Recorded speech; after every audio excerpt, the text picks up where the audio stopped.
और अगर सभी ने बोलना है तो let us be very specific, with in 10 minutes subject matter खत्म हो सकता है। माननीय विक्रम ठाकुर जी। माननीय अध्यक्ष जी, प्रदेश की वर्तमान स्थिति के ऊपर नियम 130 में जो प्रस्ताव आदरणीय श्री भवानी सिंह जी ने प्रस्तुत किया है,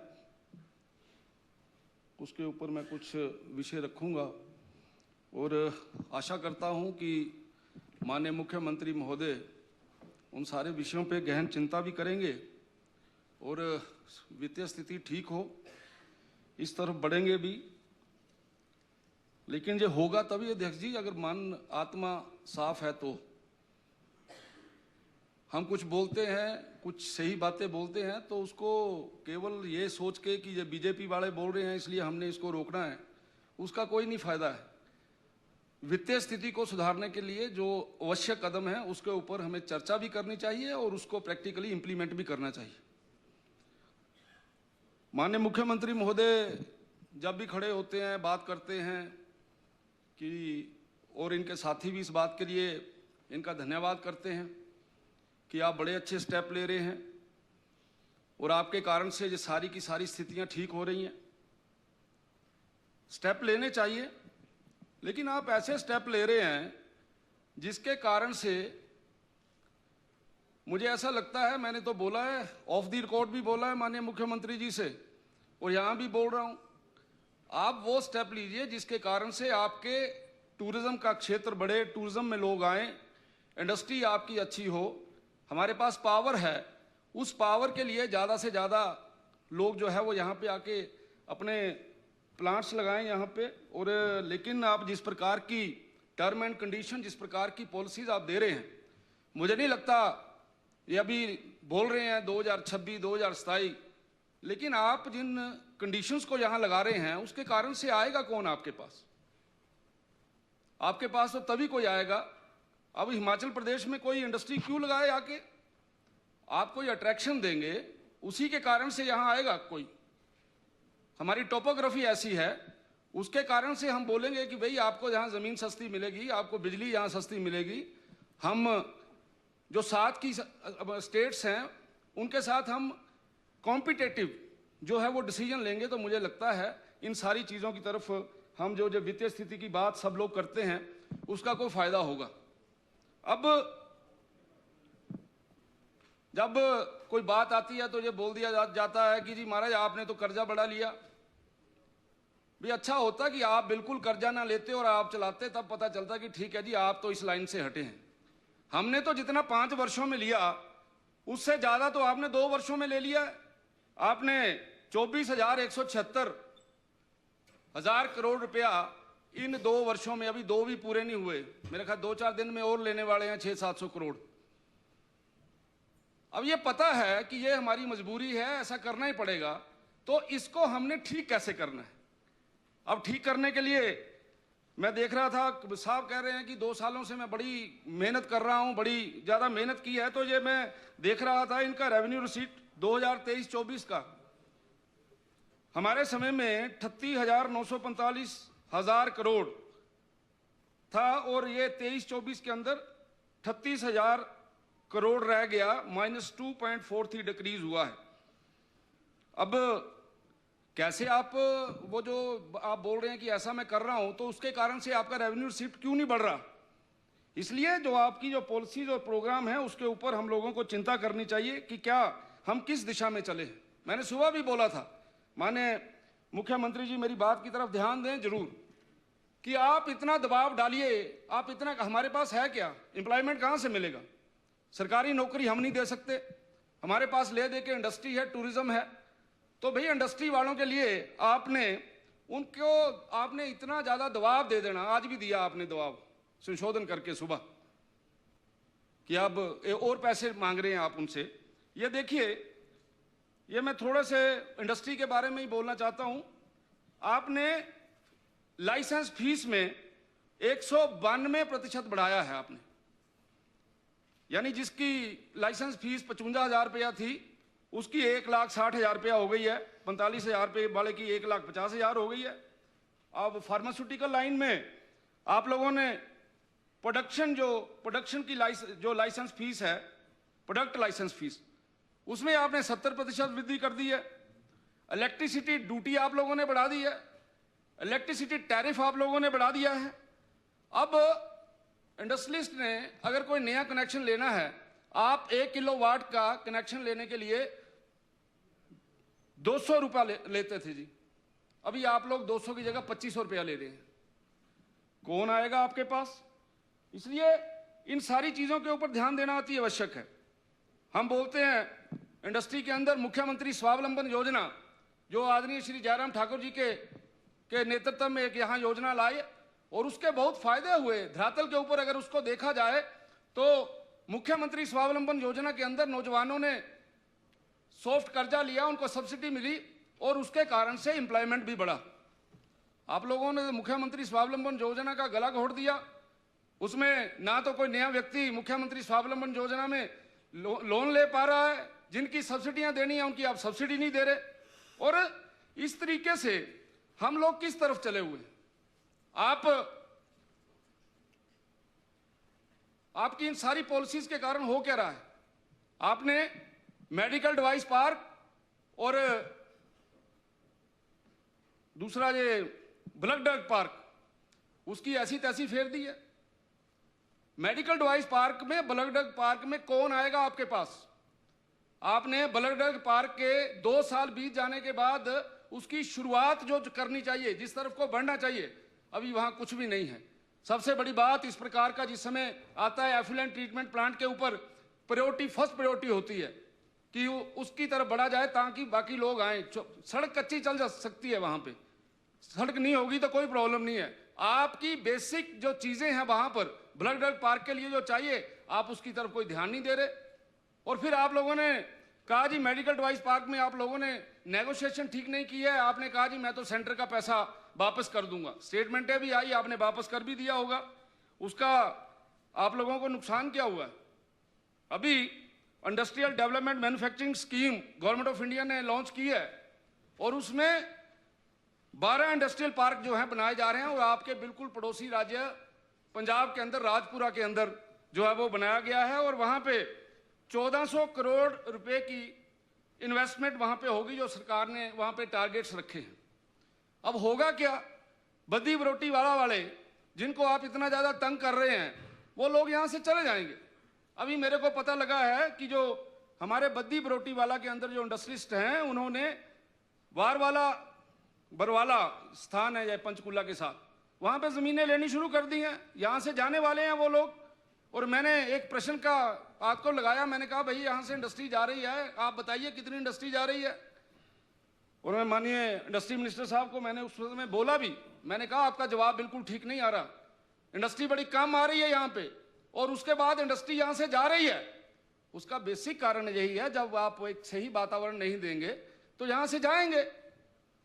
भाई चंद्रशेखर, छोटे भाई, ग्लोबल इन्वेस्टर मीट की बात करते हैं, मैं सुनता रहता हूं ग्लोबल इन्वेस्टर मीट। मैं चाहता हूं प्रश्न लगाइए आप, उसमें देखिए ग्लोबल इन्वेस्टर मीट में खर्चा कितना हुआ, गवर्नमेंट ऑफ इंडिया ने कितना पैसा दिया।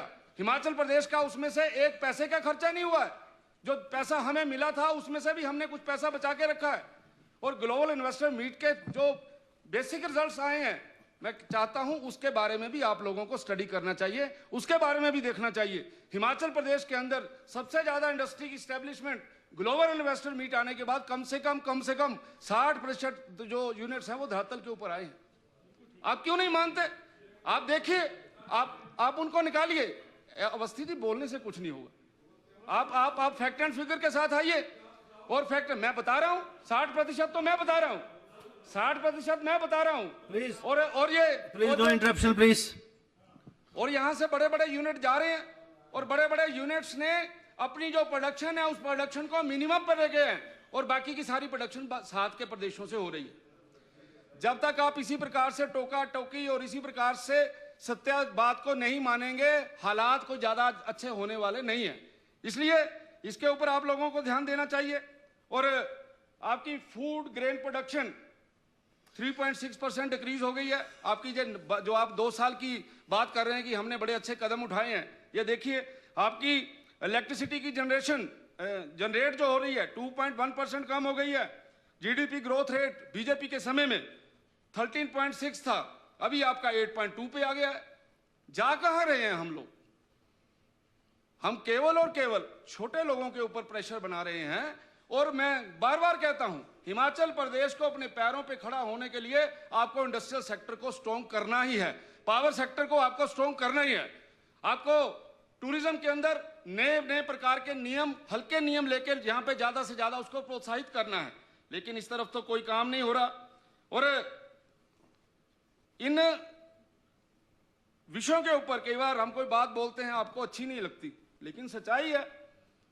आपके मन के अंदर अगर ऐसा है कि हमने इसको ठीक करना है, पैरों पे खड़े करना है, तो लो ना कठोर जो आपको कदम उठाने चाहिए। बार बार इधर से बोलते हैं, उधर से टोका जाता है। चीफ पार्लियामेंट्री सेक्रेटरीज के बारे में बार बार बात होती है, चेयरमैन वाइस चेयरमैन के बारे में बार बार बात होती है। फिर ये कहा जाता है कि आपके जमाने में ये चीजें थी, हमारे जमाने में ये चीजें थी, तो हमने कभी कर्मचारियों की तनख्वाह पहली से 5 तारीख को नहीं की। अगर हमारे जमाने में ये सारी चीजें थी, तो हमने कभी यहां खड़े होकर वित्तीय हालत ठीक नहीं है ऐसा रोना नहीं रोया। इसलिए हम लोगों को जो कठोर कदम उठाने पड़ेंगे। पिछली सरकार के समय में मान लीजिए कोई गलत डिसीजन लिए हैं, कोई पॉलिसी गलत बनी है, हमने कोई गलत डिसीजन लिया है, रिव्यू करिए ना। कौन इनकार कर रहा है? कोई इनकार नहीं कर रहा। आपने उसको ठीक करना है, उसके लिए हम आप लोगों के साथ हैं। लेकिन आप लोग जहां से 5 पैसे बचाते हो और लाख रुपया खर्च करते हो, ये कैसे आपका ठीक होगा? आपने ये जो सारी चीजें हैं, इनके ऊपर ध्यान देना होगा। अब हमारा वित्तीय ठीक हो, भाई आपका ठीक होगा सारे का सारा। आपने बहुत बड़ा डिसीजन ले लिया, अभी आपने माइनिंग पॉलिसी के अंदर कई प्रकार की अमेंडमेंट कर दी, लेकिन क्रशर लगाएगा कौन आपके? आप रोज तो उनसे पैसे बढ़ाई जा रहे हो, बिजली की दरें बढ़ाई जा रहे हो, सेस लगाई जा रहे हो, कौन आएगा आपके पास? और जो यहां पर हैं, जो यहां पे माइनिंग करते हैं, उनकी हालत क्या है आपको बड़े अच्छे तरीके से पता है। आपकी पार्टी के बड़े नेता, आपकी पार्टी के विधायकों के इलीगल माइनिंग में टिप्पर पकड़े जा रहे हैं। और तो कोई बात नहीं, पकड़े गए तो हमने कौन सा इनकार करें? पकड़े हैं तो पकड़ो, आप पकड़िए। यानी जो आज हो रहा है वो गलत ठीक हो रहा है, आज जो हो रहा है वो ठीक हो रहा है। अगर आपके राज में हमारे टिप्पर पकड़े जा रहे हैं, कौन रोक रहा है आपको? कभी हमने फोन किया आपको, इंडस्ट्री मिनिस्टर को बोला है कि हमारा इलीगल टिप्पर किसी का पकड़ा गया तो उसको करिए, लेकिन शर्म आनी चाहिए हम लोगों को। हमारे चीफ पार्लियामेंट्री सेक्रेटरी के लेवल के जो टिप्पर हैं उनको पकड़ा जा रहा है, और आपके उसके ऊपर अभी पता लगा है, अखबारों में पढ़ रहे हैं कि इतनी ज्यादा इलीगल माइनिंग हो गई है, और उसके ऊपर आप लोगों को बहुत बड़ा जुर्माना जो है वो गवर्नमेंट ऑफ इंडिया ने लगाया है। ये सच्चाई है या नहीं है, इसके बारे में भी स्पष्ट करें। लेकिन अगर आप इन सारी चीजों को ठीक नहीं करेंगे, अगर ठीक नहीं करेंगे तो कुछ ठीक नहीं होना। माननीय मुख्यमंत्री महोदय, बैंकों के अंदर क्या हो रहा है? अब बैंकों के अंदर अब वन टाइम सेटलमेंट का समय खत्म हो गया। उस वन टाइम सेटलमेंट के समय के खत्म होने के बाद भी आप लोग उसी काम में लगे हुए हैं। और आप लोग वन टाइम सेटलमेंट कैसे कर रहे हैं? जिस व्यक्ति के पास असेट्स हैं, जिस व्यक्ति ने कुछ चीजें आपको गिरवी वहां पे रखी हैं, सारी की सारी चीजें हैं, उसके बावजूद भी वन टाइम सेटलमेंट हो रहा है। ऐसा क्यों है? अगर आप लोग इन चीजों की तरफ ध्यान नहीं देंगे तो कोई बहुत ज्यादा अच्छा इसका हमें कोई बोलिए कि इसके बड़े अच्छे रिजल्ट आएंगे, रिजल्ट नहीं आएंगे।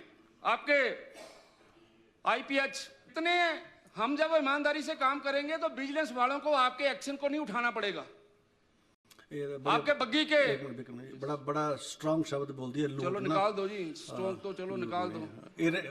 अनियमितताएं, वो ताजी ताजी खिचड़ी खाई है, बोला गया होगा कुछ, कोई नहीं, काट दो, कोई बात नहीं। अनियमितताएं लिख दिया है जी, आपका शब्द अनियमितताएं कर दिया। कर दो, बदल दो, आपको तो हक है, जो मर्जी करें सर। और बड़ा स्ट्रॉन्ग है, आज लास्ट डे के लिए स्ट्रॉन्ग है। अच्छा, पानी डाल लो, पानी डाल लो, पानी डाल लो, स्ट्रॉन्ग। वो डाइल्यूट कर दिया ताकि आराम से जाए अंदर। मैं तो ये जो विषय मैं बोल रहा हूं, आपके आईपीएच विभाग के अंदर कल एक बात आई कि अभी एक ही डिवीजन की बात आई है सर, कि एक ही डिवीजन के अंदर प्रोवाइडिंग एंड फिक्सिंग 1 करोड़ से ज़्यादा हो गई। आपने कहा बड़ा अच्छा स्टेप लिया आपने कहा मैं सारी पेमेंट्स रोक दूंगा।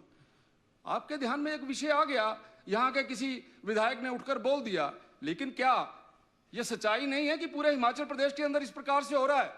हिमाचल प्रदेश के अंदर अंडर द टेबल सारे के सारे टेंडर लग रहे हैं। और इतना बड़ा, मैंने तो एक बात आपसे रखी है, मुझे धन्यवाद करना है माननीय उप मुख्यमंत्री जी का कि अगर इनके ध्यान में कोई विषय लाया है तो उसके ऊपर एक्शन भी करते हैं। लेकिन हम कितने विषय लाएं? आप सरकार हैं, आप सरकार के होते हुए इन सारी चीजों को लाओ ना। क्यों नहीं करते आप लोग? हम बोलेंगे तभी आप एक्शन क्यों करते हैं? आप लोगों को अगर सचमुच में वित्तीय स्थिति को ठीक करना है तो इन सारे विषयों के ऊपर आपको ध्यान देना चाहिए, इन सारे विषयों के ऊपर चिंतन करना चाहिए, ताकि हम जो IPH है, PWD है, इलेक्ट्रिसिटी बोर्ड है और इवन रेवेन्यू डिपार्टमेंट, इन सभी विभागों के अंदर जो चल रहा है, इन सारी चीजों को मुझे ऐसा लगता है बिल्कुल ठीक करना चाहिए। आपने, भवानी जी ने बोला कल बड़ा अच्छे तरीके से, अब सरकार में विधायक हैं, बोलना भी चाहिए, लेकिन आप बोल रहे हैं, आपने कहा कि हम लोग ऋषि मुनि, कहते हम तो ऋषि, माननीय अध्यक्ष जी कहते जी जो हम काम करते हैं ऋषि मुनियों वाला, उसमें जो राक्षस हैं वो खलल डालते हैं। और हमने इनको बोला भी, मैंने कहा भाई बता तो दो, आपकी सीट अब हमारे पास है कि राक्षस हम हैं या ये हैं, पता लगे। अब बताइए, संस्थान बंद कर दिए आप लोगों ने। मैं यही डिफाइन कर रहा हूं श्री चंद्र कुमार जी, आपने संस्थान बंद कर दिए तो आप ऋषि मुनि हो गए। जब आपने संस्थान खोल दिए तो राक्षस कौन हुआ? बे ऋषि मुनि भी आप ही हैं, राक्षस भी आप ही हैं। आप पूरे हिमाचल प्रदेश के अंदर एक शोर मचा दिया कि बहुत बड़ा, पिछले एक वर्ष के अंदर जयराम ठाकुर ने हजारों संस्थान खोल दिए और वो गलत खोले। अगर आपकी बात बिल्कुल सही है तो आपने 2 वर्षों के अंदर उन्हीं संस्थानों को दोबारा से खोलना क्यों शुरू किया? पिक एंड चूज क्यों कर रहे हो? अगर pick and choose, need based कौन सी डेफिनेशन लगा रहे हो आप? यानी नीड बेस्ड, जहां कांग्रेस का विधायक है वहां नीड है और हम नीडलेस हैं, ये मतलब है आपका। लेकिन आप जिस प्रकार का काम कर रहे हैं, इससे फायदा होने वाला नहीं है। माननीय मुख्यमंत्री महोदय, मेरी बात को ध्यान से सुनिए। आपने अगर एक बार डिसीजन ले लिया कि हम लोगों ने गलती की है, हम लोगों ने, हाँ आप लोगों ने, जब हमने, भैया 2 मिनट जरा जल्दी खत्म करना मेरे को प्लीज। आपने संस्थान बंद कर दिए, बोला गया जय जयकार हो गई श्री सुखविंदर सिंह सुक्खू जी की। जय जयकार होनी भी चाहिए भाई, बहुत बड़ा स्टेप है। आप स्कूल बंद कर रहे हैं, बहुत बड़ा स्टेप है। अंदर से हम लोग भी बोलते हैं कि यार बड़ा अच्छा काम कर रहे हो, लेकिन जब अच्छा काम कर रहे हो तो फिर जो आप इस सदन के नेता हो तो उसके ऊपर आपको स्टैंड लेना चाहिए। फिर आपको राजनीति अंदर नजर नहीं आनी चाहिए कि जब उपचुनाव शुरू हो गए तो आपने सर्कल खोल देने, उपचुनाव शुरू हो गए तो आपने डिवीजन खोलने शुरू कर दिए।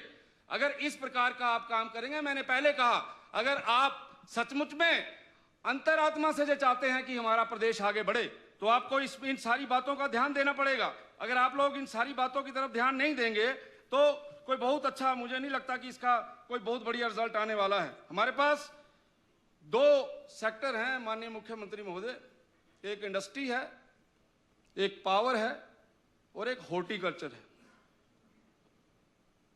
और मुझे ऐसा लगता है कि इन चीजों की तरफ आप लोगों को, जो आप डिसीजंस की बात करते हैं, जो बोलते हैं आप, इनके ऊपर आप चीजों को जो है वो बड़ा ज्यादा जरूरी है सोचना, और इसके ऊपर आपको चिंतन करना भी जरूरी है।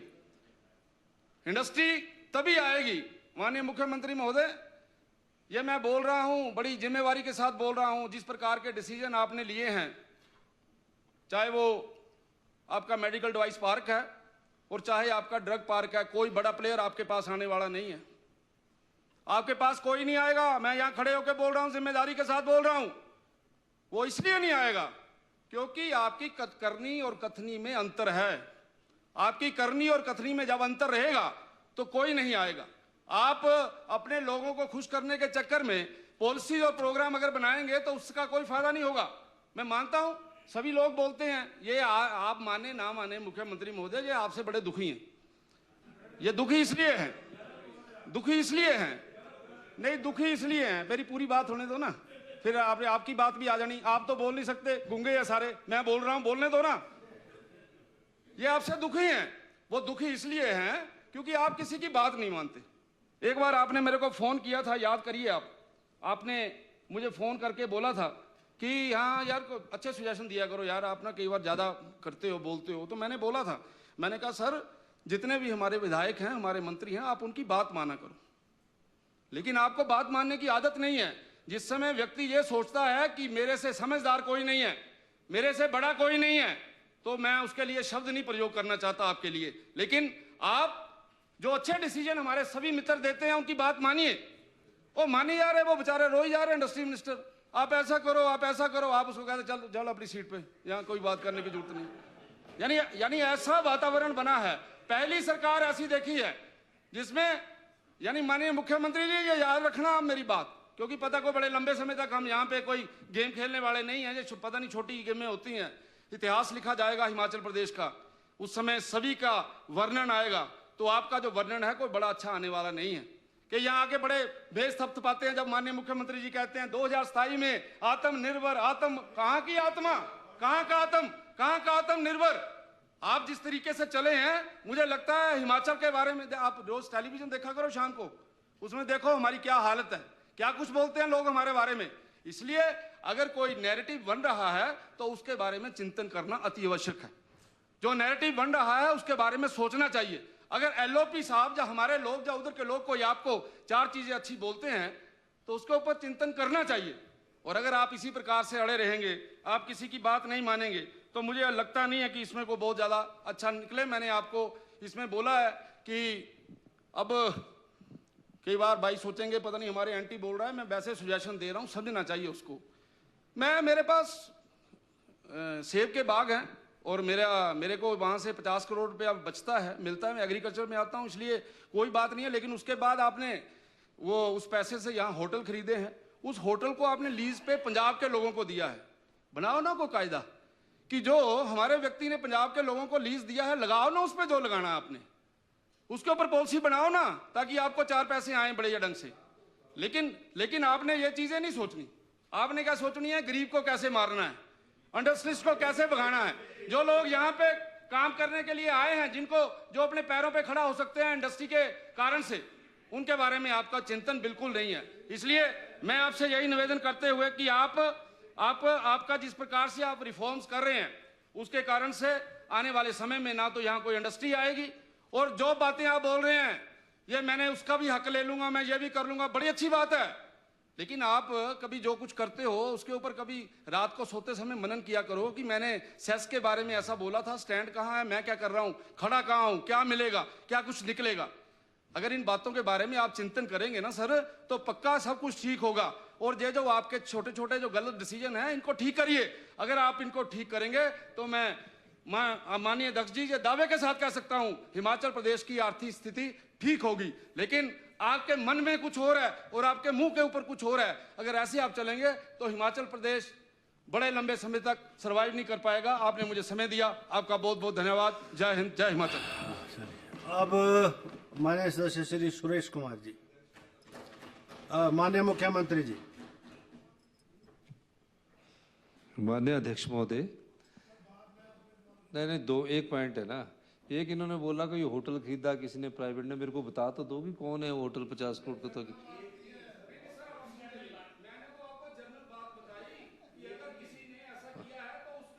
अच्छा जनरल बात ठीक है। अच्छा स्वीपिंग स्टेटमेंट ठीक है, चलिए।